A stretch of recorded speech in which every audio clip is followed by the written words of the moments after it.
Gaming handhelds have been an important part for everyone when it comes to their gaming journey.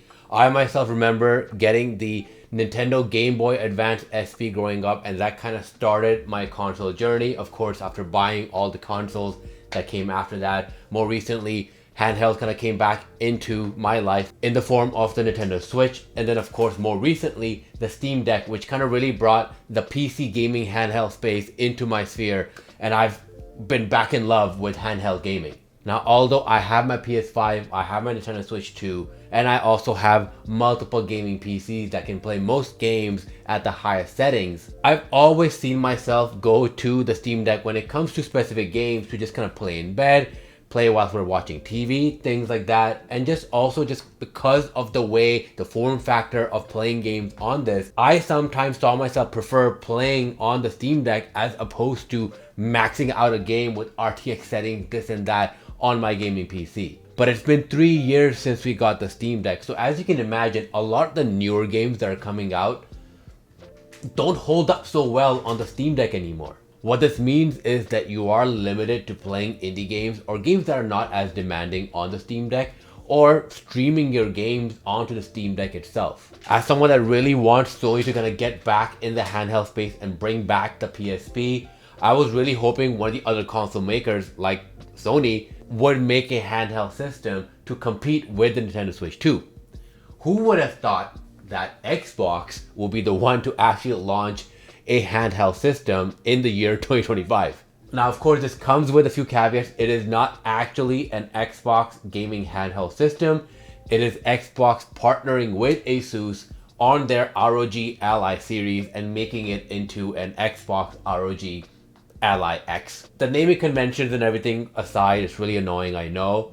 But basically, Xbox has partnered with Asus and just kind of branded this set of handheld systems as the Xbox handheld systems. And if rumors are to be believed, it does seem that this is the way that Xbox is going in terms of their future consoles. They are looking to kind of combine the PC and the console space.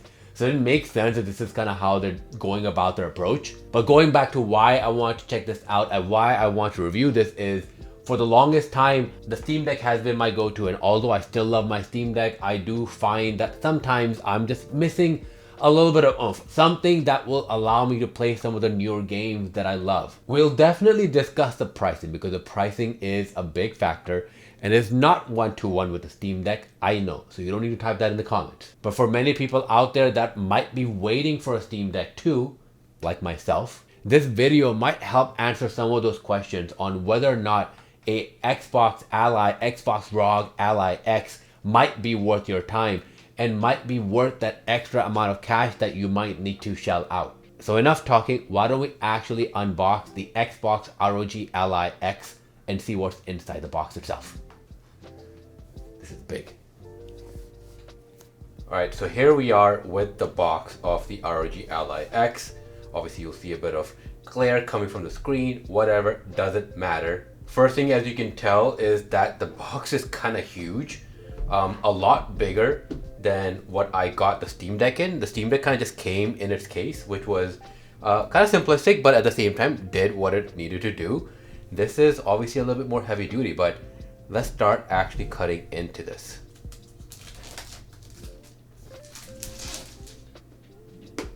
Time for the reveal. Okay, no, never mind. I mean, it's kind of anticlimactic, but okay, the first thing that you see on the other side of the box is the stand itself. This is literally styrofoam. So this is okay. Wow, way to I mean, I really I really went thinking that this is such a premium way of kind of showing it, and for the stand they literally gave us a piece of styrofoam. Okay, great. I'm just gonna put this back in here because I doubt I will be using that. Okay, so just kind of has the instructions and all that, where the charging stuff goes, power on and stuff like that. There you go. So this is the actual device. Can I remove this? Yeah, there you go. Okay, first thing that I'm noticing, again, I know it has all the layers and everything, is that it's not as heavy. I have my Steam Deck with me. It's not as heavy as I thought it would be.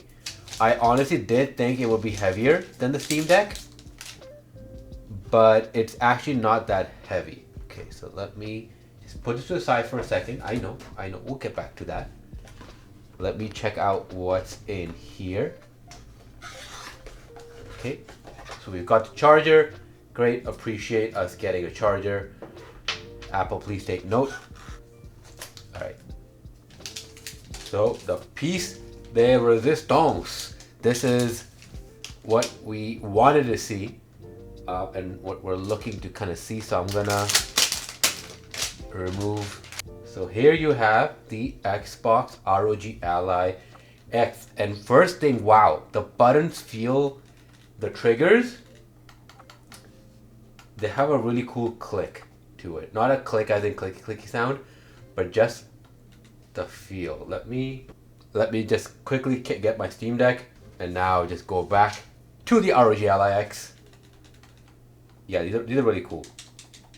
The buttons are interesting. So I'm just processing. It's not that it's not bad or anything like that. It's just, it's different. It's hard to explain.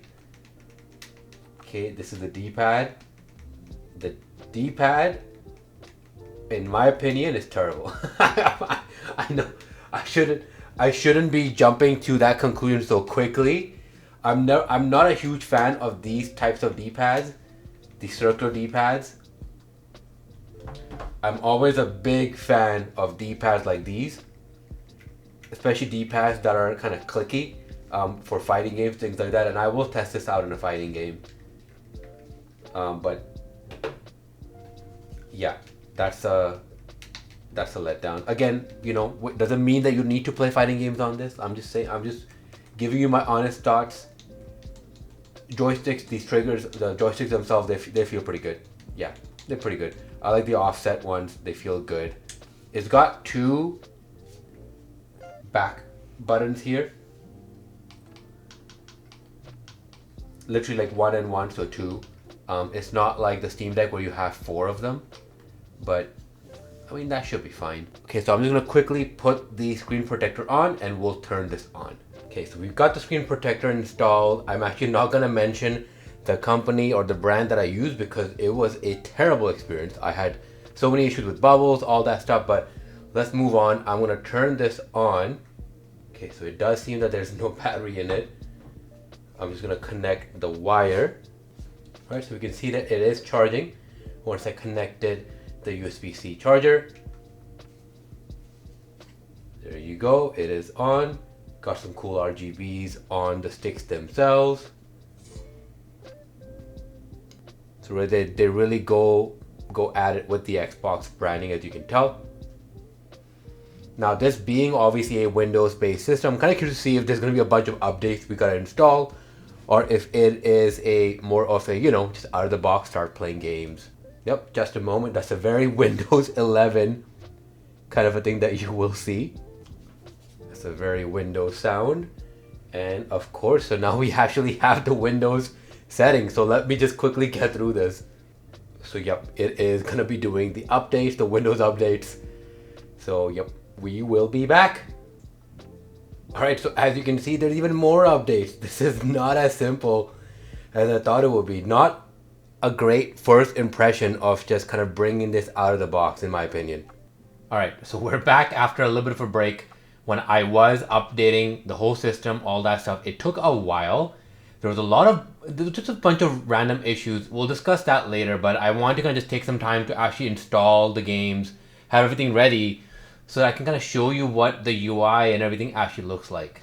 So kind of going back, once everything is installed, you do kind of boot up into what we see here, which is the Xbox full screen experience, right? So it's basically a glorified Xbox app that they're referring to as the Xbox full screen experience. It is not like the SteamOS, which was what I was kind of hoping. It is just an app, kind of like what we see on the PC right now, that starts up and just takes over the screen. So first thing you'll see here, obviously I've installed a bunch of games for testing, but you'll see the Xbox app. If you've ever used the PC Xbox app, this is basically the same thing. If you have Game Pass and you do get Xbox Game Pass Premium. I know you see Xbox Game Pass Ultimate. I'll talk about why I have that a little bit later on. Kind of annoying. But basically you get Xbox Game Pass Premium for 3 months. That does not include any day one games. It should be noted that is only for specific set of games that they have. The Xbox Game Pass Ultimate or PC Game Pass gives you the day one games in it. So of course we have the Game Pass section. You can go into the Game Pass section, download some games into the library. This is the Xbox app, right? This is kind of what it is. And I'll talk more about, starting up a game, for example, and how that looks like. And of course, if you want to install a game from Steam and what that looks like. But this is kind of how you see everything when you first boot it up after all the updates, all the annoyances are out of the way. If you click on the Xbox button that you see here, you'll get this little menu that pops up. And in the home menu, you will see an option at the bottom. From the get-go, there is obviously the Xbox app button there. In the middle, you see Steam. So if you have a Steam account, like many of us do, you can click on that and it will take you. Obviously, my Steam is already open, like I said, because I was installing some games. So you'll be able to kind of go in, download your games, things like that. And once you've installed your games, you can of course start them up from Steam, or you can go back to the Xbox app itself, go to the library, and you'll see your Steam games pop up. You'll see like a little Steam icon as you see there. I know it's not too focused right now with my camera. It's just the way the screen is reacting to the Xbox Ally, whatever it is. Kind of frustrating, but I'll do my best to explain to you what's happening. So that's of course for Steam, but what if you actually want to go into the Asus app, the Asus Armory Crate app, which allows you to kind of change things like I did here, which is the RGB lightings, things to do with the console or the handheld itself. You'll of course go to this little Asus icon here, click on that. It'll bring up this nice Asus logo. I know my screen looks a little dirty already, but here is the Asus app, and this has a bunch of stuff. I was kind of surprised by. It has a performance center, so you can kind of look at how you want to utilize the power settings for the handheld itself. Right now it's in performance mode, but you can have it set to silent depending on the noise levels, turbo, which kind of maxes out the power levels. A lot of options. There's GPU settings. You can kind of set it up in terms of the RAM assign, things like that. It is pretty good that way in terms of giving you a lot of options to be able to tinker. You of course have the option for the lighting to be able to change the RGB lightings. As you can see, mine is turned off because I found that quite annoying. There's an update center which kind of handles a lot of the updates, things like that. A lot of options here, which is great. And the thing that I want to kind of show to you was, let's say you have Steam installed, you have the Xbox app, you have Epic Game Store installed. You have a bunch of games installed on this from different app stores. Where can you just kind of find all of them in one place? You should be able to find them on the Xbox full experience, but you can also go into the Asus app here and you'll see all of your games from all different apps and everything just right here. And you can just click on any of them. I'm just gonna launch into, let's do a Steam game, just gonna show you what that looks like. Clair Obscur, you can press A and it will start up the Steam app. It takes a little bit of a second for it to kind of fully start up and everything. So that's one thing I did notice was, as you can imagine, it's opening up a completely different app, all that stuff. But as you can see, the game has already started up pretty fast. So there, of course, we have Expedition 33. I'm just gonna quit out. Now, let's say you're done with these apps. You don't want to deal with any of these apps, all that stuff. You just want to go to Windows. You just want to experience Windows the way it was meant to be. You can just kind of click on the Xbox button again, go into settings, and you can exit full screen experience. And then you're into, oh, okay, see, this is another thing that happens. So you do exit, but like I was saying, this is just the app. The app is up. If you actually want to do anything at this point, you can't use, actually you can kind of use it here. It doesn't work all the time, but a lot of the times what I need to do is actually just use my finger because it is touchscreen and just kind of, use that to minimize, exit, whatever it is, and go into any, different apps, things like that, whatever I need to do. Now, let's say you want to go back into Xbox full screen mode. The button is right here up top. You just click on that and it will give you an option to either restart the entire system because apparently it optimizes it that way, or you can just start now, which is what I'm going to do. And there you go, we're back into the Xbox app, or the full screen experience, I should say. So in terms of some of the features, this is an LCD panel. It's a 120Hz VRR LCD panel, not OLED, which obviously is not great. You would want an OLED screen, especially when you're paying a lot of money, but the screen looks great. It honestly is pretty awesome. Like, I feel like I'm not noticing anything where it's making me go, oh, I need an OLED right now, or no, this is not as good as the Steam Deck LCD screen that I have. Nothing like that. It does its job. In terms of the chip, it has an AMD AI Z2 Extreme chip, which from what I've read is close to, if not more powerful than the original ROG Ally X's chip. So it is a new chip. Again, it's not gonna be something revolutionary or something that's extremely powerful, but it should be powerful enough to run a lot of AAA games at least 30 FPS. Or at least that is the goal. On top of the screen and the Ryzen chip, it has a 1TB SSD, which is great to kind of start it up, especially when you have Game Pass and you want to install a bunch of games. Gives you lots of options. From the get-go, you should not have any issues space-wise, but you can expand the storage using the micro SD slot up here, or you can also change the SSD yourself, kind of the same thing as Steam Deck. One thing which I did not like is the sticks here are not Hall effect or TMR and anything. These are just regular sticks that are also in the Steam Deck, for example, which are prone to drift. So not good. Not good in the year 2025. I feel like for this price, we should be getting TMR or Hall effect sticks. I'm just gonna quickly pick this up to show you some of the things that are on the handheld itself. We have two USB slots, one USB slot here, which obviously is out of focus because why would it not be in focus right now? Let me just move it around. This USB slot here, USB-C slot, is for a 65 watts power option. So it's kind of almost like fast charge. This is like a regular USB-C slot next to it. We've got the volume down and volume up buttons here, a micro SD slot. We've got a jack for headphones, and of course the power button. Now before we go into testing, I did want to note something that I noticed with my specific ROG Ally X, and I don't know if this is something that's happening with others. When I got this, it was automatically set to having a fast standby mode. The whole point of the fast standby mode is that it's gonna be very similar to what you see in a Steam Deck, where if you're playing a game, you click on the power button, it goes to standby mode or sleep, and then you click it again, it kind of comes back or wakes up and you're good to go. That sounds awesome, right? Because, you know, why wouldn't you want that? So you'll see here, extreme standby mode. I have this turned off, and that's because I was having weird issues with the standby mode where I would turn it off and sometimes it would just not turn back on. Or it would turn back on, but the screen would be black and I would need to just hold the power button down for it to fully shut off and turn back on. I did some research, looked online, and apparently this was an issue with the original ROG Ally X as well. And by switching it to hibernate mode, which is what mine is currently switched to, that issue doesn't happen. It's not bad. It just takes a couple more seconds for it to start it up. But I just wanted to let you know that that's kind of the reason I haven't had it set to standby mode. I'm going to do a bit more testing on my side to see if it persists, if it gets better. Maybe after a few updates it gets better. I don't know.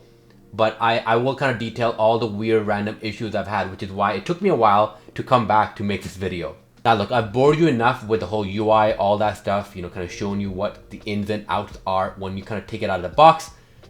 Why don't I actually show you some gameplay and stats associated with those games and why this handheld might be for you. Alright, so now we're going to get into some game testing. We're going to play a lot of the 2025 games. That was kind of my focus, was playing games that came out this year so that you can actually see what this can do, because I'm assuming a lot of you that want to buy this want to play AAA games that came out this year or will come out next year. Before we get into some gameplay, I want to just kind of show you what this button does over here. It has a Armory Crate like logo on it. So if you just click on that, it'll bring on a menu that many of us see in SteamOS or on the Steam Deck, something similar, where you have options to basically make a selection on the operating mode when it comes to the wattage. So I kind of showed you a version of it on the overall Armory Crate app itself. This one kind of has a version there too. You also have different options like game profiles. And one of the things that I'll be using for actually going to be able to show you what the FPS and the counter, all that stuff is, which is real-time monitoring. So you can kind of bring this up to kind of show you, you know, the FPS, VRAM, temperatures, things like that, if you want to see how a game is doing. And of course, if you want to be able to kind of adjust and see how those adjustments actually kind of play into these little options up top here. I'm using my Xbox controller attached to this so that you don't see my hands kind of popping up all the time. And I do apologize again that you will see me in the background as you see because of the screen protector. I use a bunch of configurations, you still see me. It's just kind of what it is. Hopefully you'll still get an idea of how these games run and if whether or not this kind of fits the mold or what you want to buy. So first I want to check out Elder Scrolls 4 Oblivion, the remastered version. This came out earlier this year. And this game is known to be quite intense on GPUs. Just optimization wise, it was quite intense. So for whatever reason, my Xbox controller is not working with this game, although it does seem to just work in general as I can kind of bring up the menu. Again, a weird thing with Windows, all that stuff, this is kind of part of it. But we will kind of switch back to just me using my gamepad itself here. Alright, so the game has started up. I will show you the settings that I'm using because I did kind of mess around with this a little bit. But you'll see that we're hitting around 40 FPS. The game does look pretty good. Let me bring up the menu. So I am playing this game at 720p with the overall quality level at medium. So if you do kind of put it 1080p, I have noticed that the game does stutter quite a bit. This is kind of what I found to be working best with this game. But at medium setting, 720p, game looks great on this screen. And as you can tell, FPS wise, we're hitting between 30 and 40 FPS. Sometimes it goes a little bit over, sometimes it goes a little bit under. But for a game that is known to be quite demanding, even on very, very expensive GPUs, it is great to see that this game does run relatively well on medium settings. So usually with these handhelds, a lot of times, an issue that I had was you would have to kind of set everything to low, which is fine, but it's also not awesome, right? You would want to be able to get a handheld new now, like a new one that just came out now, and be able to play games that run around medium, maybe high, because then you know that that handheld will last you for a little while. So I'm glad to see that a new game came out this year, was demanding, is running close to 40 FPS at medium. Again, 720p, the screen is 1080p. It looks great at 720p, but at 1080p, it does kind of get to that 30 FPS, sometimes dipping below 30 FPS, which is why I kind of found this as a good medium. And as you can imagine, the outside area is a little bit more demanding than inside areas, which is why I'm just kind of walking around this spot here. It's still early game. But yeah, this runs great. I honestly will probably play it like this because it runs smooth. It's not really a game that I want to sit down on my PC or my TV to play. It's just something that I can kind of roam around, have some fun, play in situations like this. Right, so let's see, combat wise, if we see any stutters. I'm just kind of keeping an eye out. So we're still around 40 FPS or so. Because I'm looking at the ground, as you can tell, the FPS is kind of going up because it's just not seeing that much to render. That was a little too violent, but whatever. As you can tell, we're still around 30 to 40 FPS. You can probably lock it down a little bit more. You can change things around depending on how you want to play. And I'm sure you can kind of lock it down even more to a more stable frame rate. But this is just something that I kind of did to show you what it can possibly do. Alright, let's switch over to a new game. Alright, so now we're here in Borderlands 4. Again, another game that is known to cause a lot of issues for a lot of systems. I'm just going to show you the settings that I've been using. So same thing as before, I've put the game to 720p. I've put the frame rate all the way to whatever is possible. And then in terms of the game, the presets, it's set to medium graphics preset. I'm using FSR at quality. Let's kind of go back into the actual game. And you'll see from the top right, if the number is visible enough, that we're running around 30 FPS, just over 30. So you can kind of bring that down a little bit, set it to 30 so that you don't see a lot of hitches up and down. But let me kind of go and find a few enemies because that's kind of when a lot of the stuff kind of goes wild, especially when it comes to the frame rate itself. So my aim's not going to be really good right now just because of the way I'm playing this. But I just kind of want to show you a few enemies coming at us. We can see that we're dipping below 30. We're going to 29 FPS.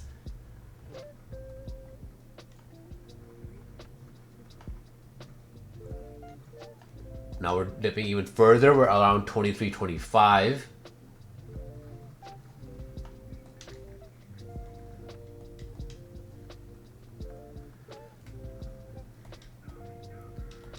But as you can tell, even with the dips, it's not too bad.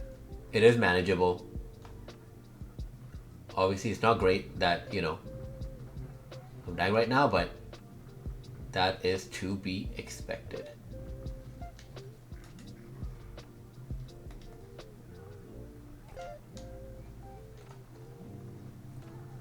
And the thing is, this is not to say that it won't dip any further later on. It's very possible, depending on the situation, it might dip any further. But that's kind of where you can move your settings down and up to kind of find that sweet spot that you would want.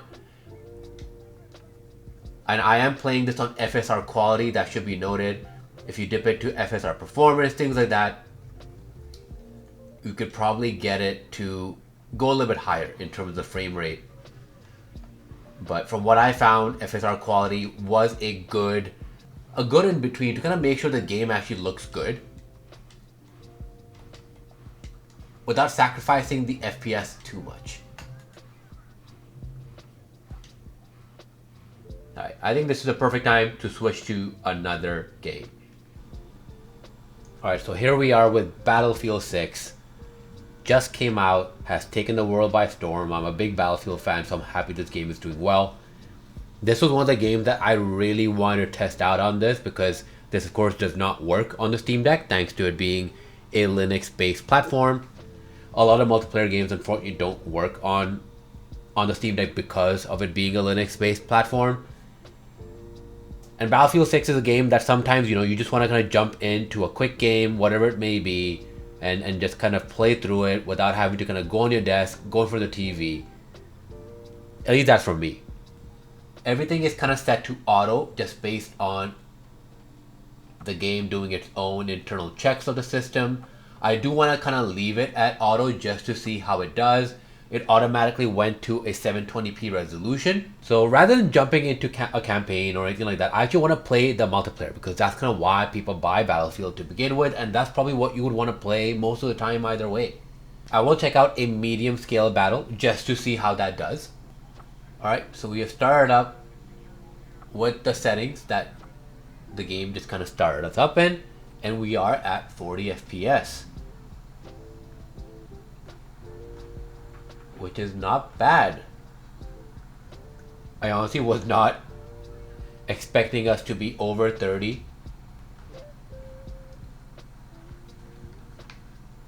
People need my help. Oh, sniper. I'm coming. I'm coming. Don't give up. Ah.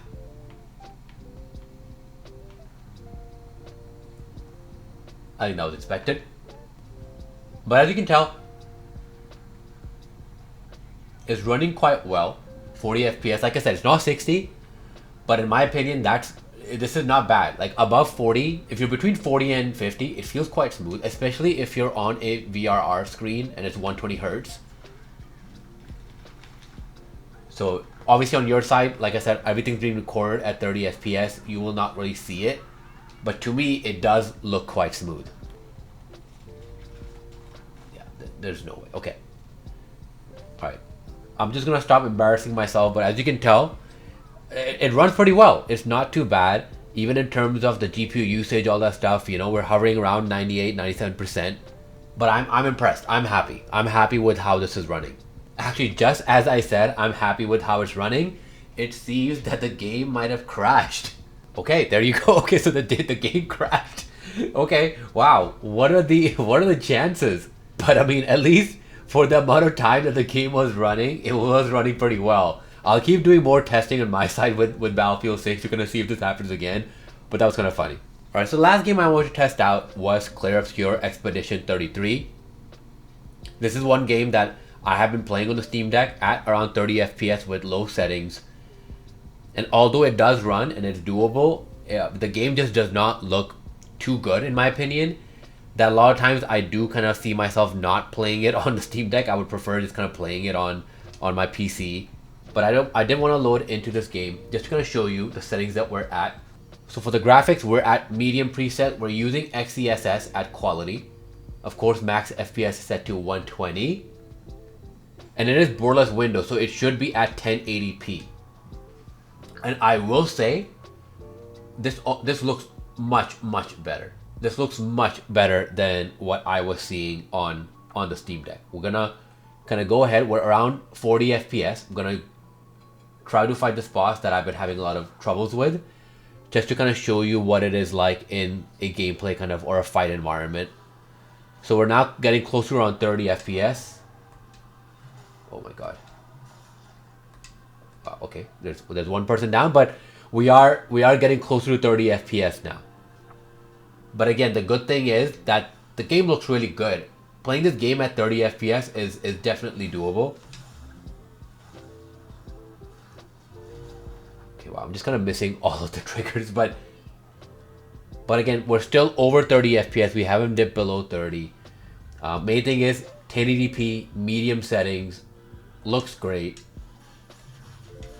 Oh my god. Okay, how do my timing is terrible.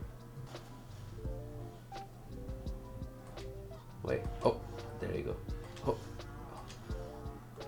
Okay. All right. I'm getting the hang of it.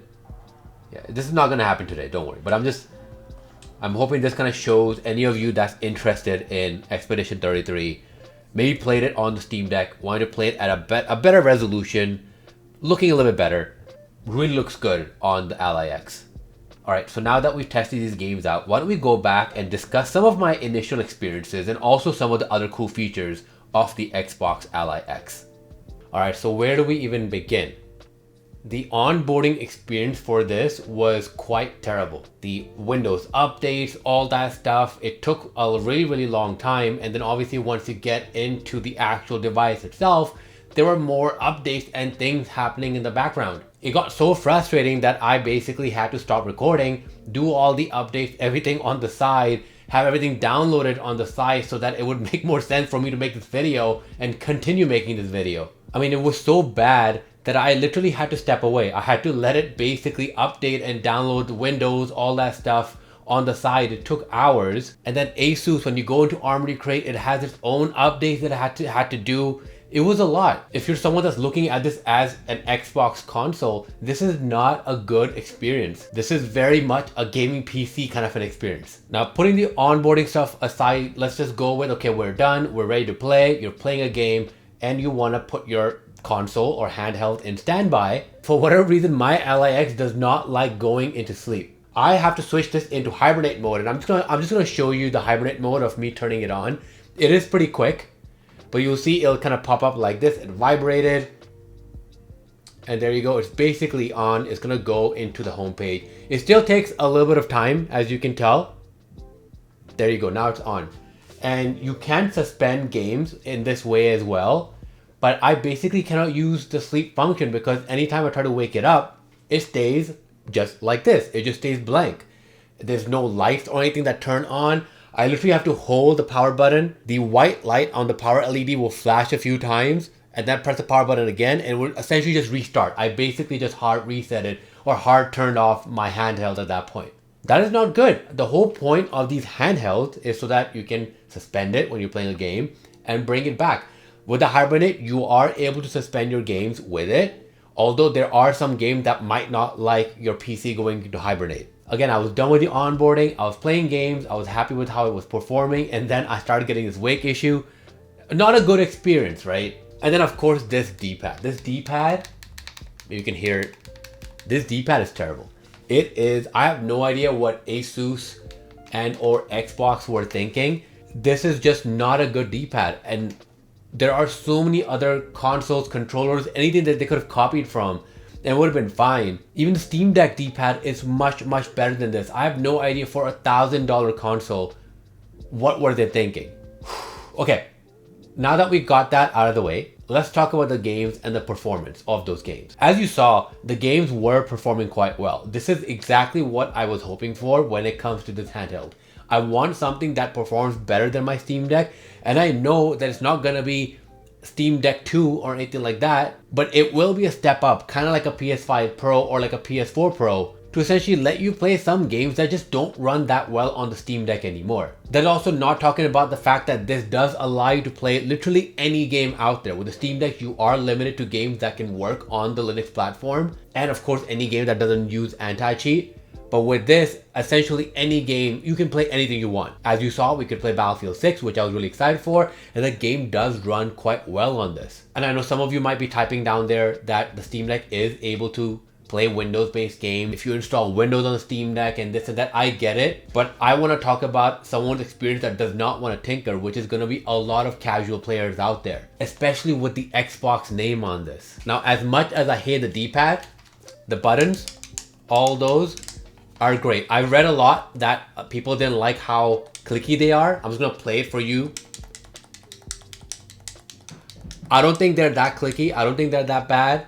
But I mean, to each their own. The triggers and bumpers are all right. They're fine. It's nothing spectacular. They're nothing crazy. But the cool thing is, kind of like the Xbox controllers, they do have the vibration motors in them, so you can kind of get a little bit more immersion on them as well. Talking about the vibration, this handheld vibrators, okay, that sounded a little bit wrong, but the vibrations on this handheld is really good.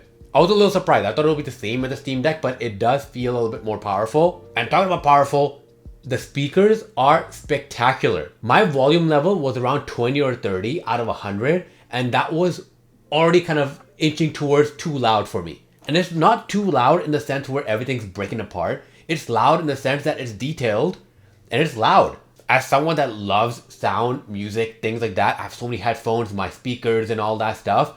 This was really, really good. A huge step up from the Steam Deck for sure. And you know, the last positive I do want to bring up, I know some people might not like this, but the Xbox full screen experience, as janky, as weird as that is, it is still cool. It is a UI that will change and adapt and get better over time, but it does what it needs to do. And I'm okay with that. And a cool thing that they're doing in this is something that you see in Steam Deck is how Steam Deck has the verified badge for a game that they verify as being able to run on Steam Deck. The Xbox full screen experience has something similar. I want to see if you can see it. It's gonna be a little bit blurry, but on the top here, when it's green, it does say that it is compatible with your handheld. So it gives you these kind of tags that says it is handheld optimized, or if it's not optimized, things like that. So give you an idea of whether or not it will run on your ROG Ally or ROG Ally X. And I should also mention the screen, 120 Hz, 7 inches, full HD screen. There's gonna be a lot of comparisons with OLED screens and how it's not 8 inches, things like that. To me, this was fine. This is perfectly fine. I would have wished, I definitely would have loved if it was an OLED screen. Of course, who wouldn't want an OLED screen? And it is a little bit expensive for what they're kind of offering us with this screen. But knowing that it's a 7-inch full HD 120 Hz screen, it's great, it's fine. It should be noted that all those screens, or any screen that is OLED with the same kind of power as this handheld, is also a lot more expensive than this handheld. So this is already $1,000. Those screens or those handhelds are like $1,300, if not more. And I haven't had a chance to check out the microphone on this. It has a built-in microphone.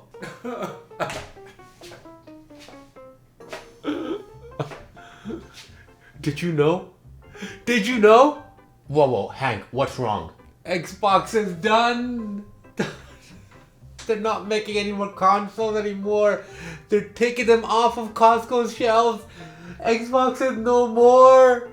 I was there when they launched Xbox and Halo Combat Evolved took over the world. I was there when they made me buy 15 Xbox 360s because of the Red Ring of Death. I was there when they launched Xbox One with a camera that probably watched me night. And I was there when clearly Xbox Series S and X has been named by someone that's dyslexic. I was there for all of it, and now it's done. It's gone. Okay, Hank, relax. They just launched this handheld. Look at this. Wait, what? Well, let me see.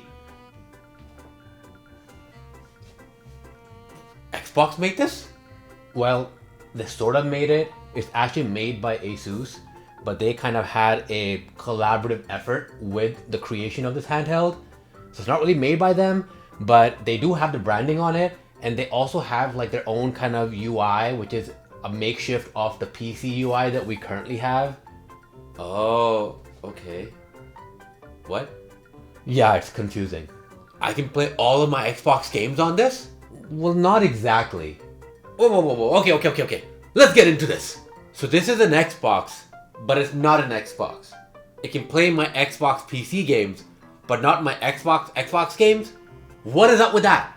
Okay, so if your game has the Xbox Play Anywhere logo or title on it, or something that you already have on your PC Xbox app itself, those games will work. Any Xbox game that you have, like your 360 games, your original Xbox games, even if they are digital, and if you have some Xbox Series games that don't have that Play Anywhere title logo on it, those games don't transfer over. So this is an Xbox, but it's not an Xbox to a degree. For a handheld that has branding everywhere saying that it is an Xbox, yeah, the marketing team should have changed that. So I had a chance to look at your video for a second. That onboarding experience is terrible. How do you expect someone new to the space to be able to pick this up and start playing games? So the onboarding experience was terrible, as you saw in the video. It was long, there were a lot of updates, there was a lot of back and forth.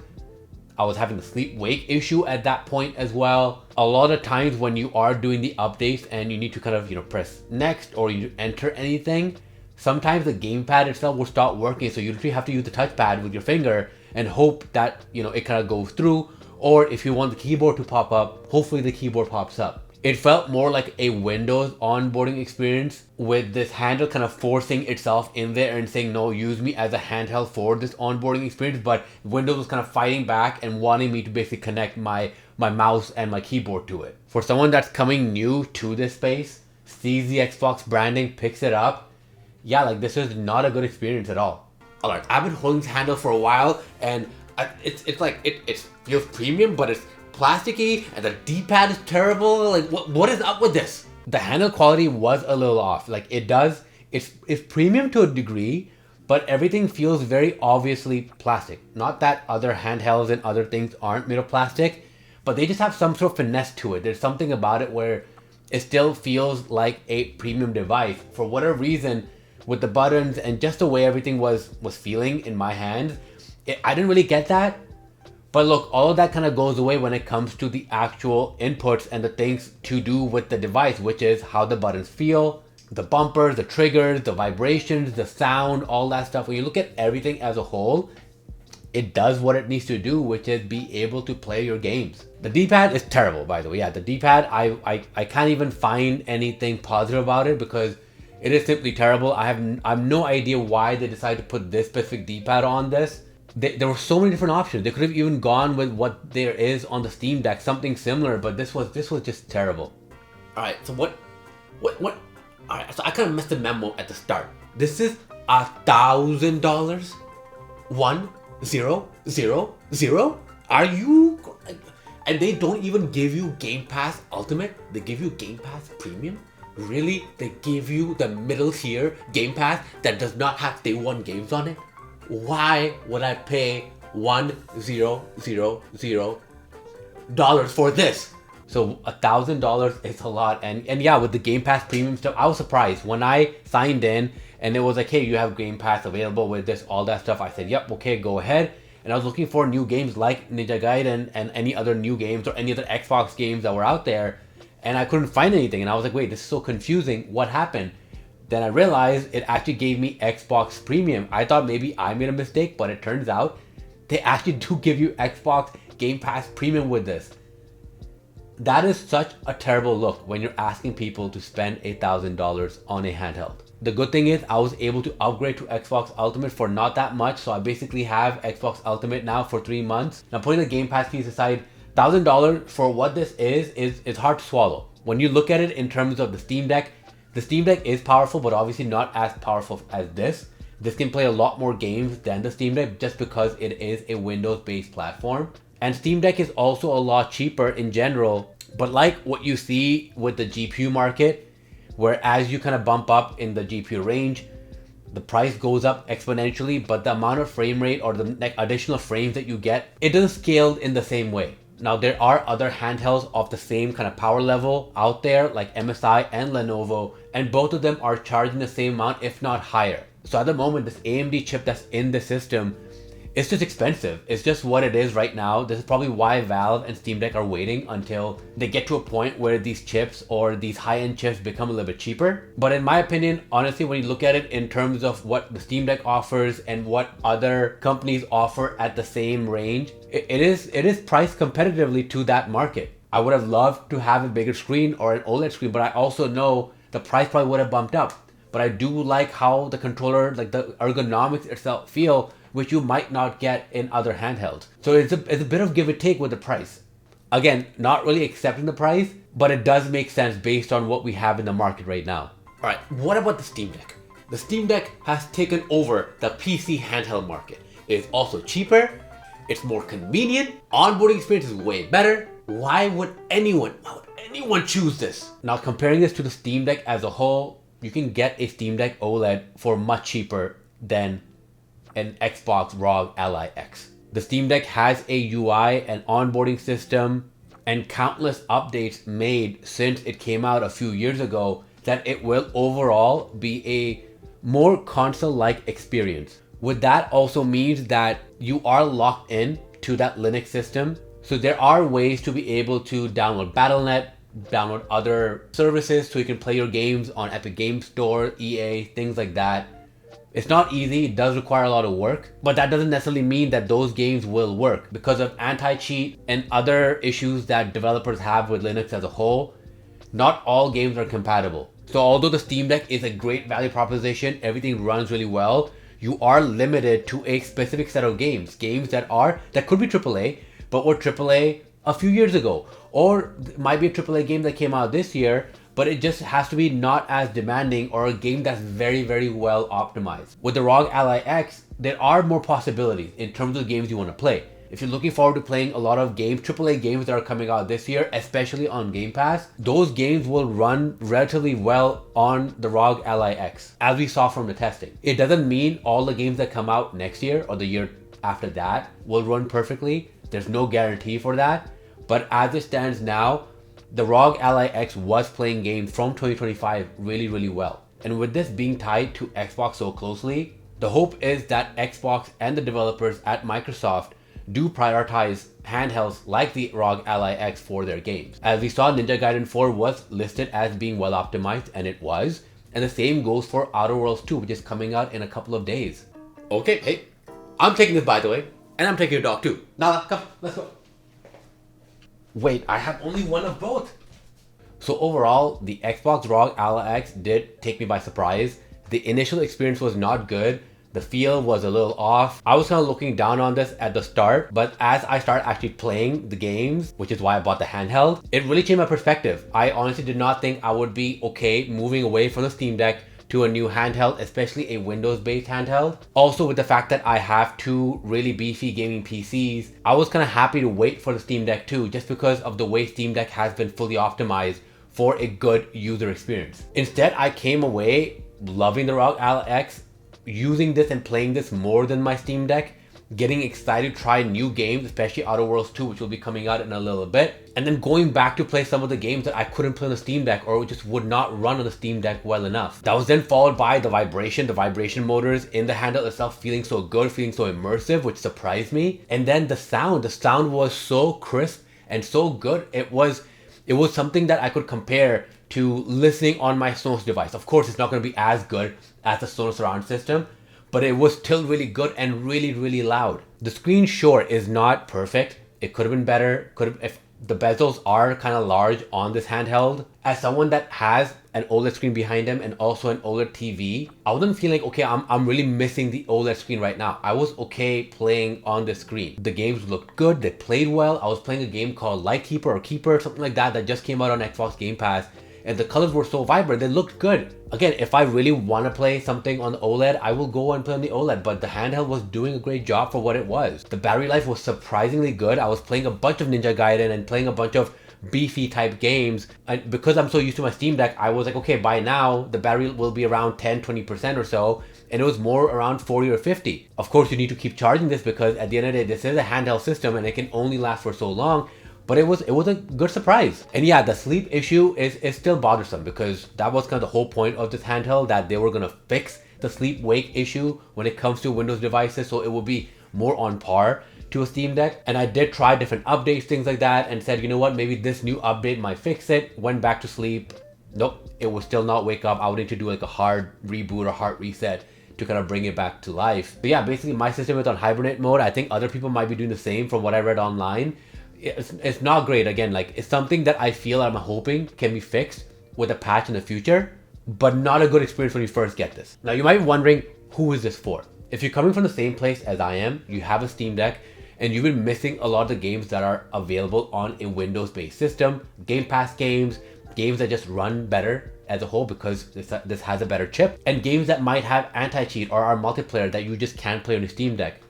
The ROG Ally X is perfect, as long as you're okay with the price. If you're someone that only plays indie-based games, AA games, AAA games from the past or older games, maybe for emulation, things like that, honestly, I think you're good sticking with the Steam Deck or something like that. This will be able to do all of that, but paying $1,000 if your main need is for indie games is kind of pointless. And I kind of mentioned this before, and I'm really hoping this does come true, because this has the Xbox branding with it, and we are seeing, at least I'm seeing a lot of the Game Pass games that are coming out made by Xbox or their companies. They do seem to be well optimized, or at least optimized to a degree to be able to run on this handheld. What I'm hoping is that will create a loop, because Microsoft is one of the biggest gaming publishers out there. It will create a loop where all the developers do focus on optimizing their games for handhelds, which will then transfer over to the Steam Deck and may kind of push more developers out there to take optimization seriously, especially for handheld gaming. This can be a win for everyone, anyone that's on the MSI system, the Lenovo system, Steam Deck, all of it. And let's say you're thinking about getting this, but you're also interested in how it compares to other systems like the Lenovo Legion Go 2 and also the MSI 8 Claw AI. Both of those are great options in compared to the ROG Ally X. I haven't had a chance to get my hands on those. With MSI, that is a Intel based system. So with that, it might be better than the ROG Ally X, and it might be worse in some cases. It will be based on Intel's architecture. So as you can imagine, there'll be ups and downs based on that. From what I've read online so far, the MSI does perform quite well, especially compared to the ROG Ally X. On the other end, if you look at the Lenovo Legion Go 2, it has a 8.8-inch screen. It also has an OLED screen on it. Again, looks beautiful from what I've read. Has the same power levels as the ROG Ally X, but also costs $350 more. So you gotta weigh out all your options to determine what makes most sense with how much you're willing to spend. The only reason I lean a little bit more towards the Xbox Ally X is of course the price being $1,000 compared to the other systems. The MSI might be a little bit more expensive, if not the same, but the Lenovo Legion Go 2 is quite expensive. The reason I lean more towards it is the overall grips and the feel of the handheld. The grips are like an Xbox controller, or the size of the Xbox controller attached to a handheld, and it feels great. I can see myself playing this for a long period of time. It feels more comfortable than my Steam Deck for sure. Having a controller-like feel, kind of like the comfort that you get from a beefy controller attached to a handheld, it does make a world of a difference. So thank you so much for joining today. It really means a lot. If you made it this far, please think about liking and subscribing to the channel. It really helps a lot. And I'll hope to see you next time. Thank you. Bye.